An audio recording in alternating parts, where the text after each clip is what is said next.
So what happens when a strip club opens up right across the street from a National Guard armory?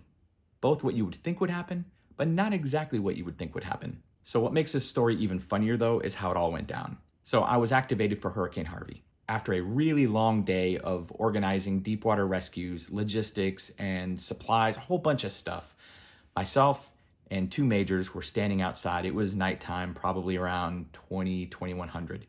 And we're standing out there taking a smoke break. I was smoking a pipe. This one major, who we'll call Major Emerson, he was kind of like a philosopher. He was also smoking a pipe. And then the cool major, Major Bud, was smoking a cigar. The three of us are talking, and finally, Major Emerson breaks off into his soliloquy. And he says, "Do you know what I love about the Guard?" And he takes a puff of his pipe, pauses for dramatic effect, and then he continues, and he says, "It's the people that you meet.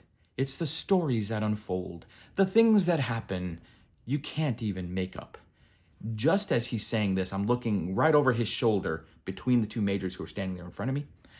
And I'm looking at the front door of that strip club, which is only 100 yards away. There's a fence about 50 yards right between where the strip club is and where the armory is. But I'm looking at the front door and I see three figures emerge, okay? Now, one of them I recognize very well. He's one of my soldiers. And he's wearing his Army combat uniform just with the shirt off. He's in his t-shirt.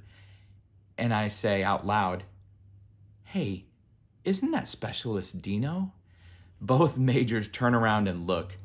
Major Emerson starts laughing. He's like, "That's what I'm talking about." Major Bud takes a cigar, which was kind of like in his hand. He puts it to the side of his mouth. He's like, "I'll handle this." And he just marches right over there, right through the little gate area, the manned gate area that we have, because there's a whole bunch of stuff we have in the armory parking lot. He walks right up to the specialist. The specialist sees Major Bud, knowing he's kind of like the cool major, and he's like, "Major Bud!"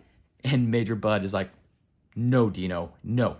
Literally grabs Dino by the back of his t-shirt and drags him back to the armory. Now, it turns out the other two guys were also soldiers, and so the three get taken straight up to the acting first sergeant's office. Now, what ends up happening? Pretty much what you would think would happen.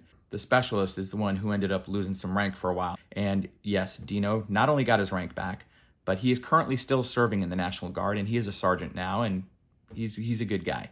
As for the two majors, they're both retired, but what Major Emerson was saying is exactly right. And it applies not just to the Guard, but to all of the service. And that is, the thing that makes it so special is the people and the stories. Because like the major said, you just can't make this stuff up.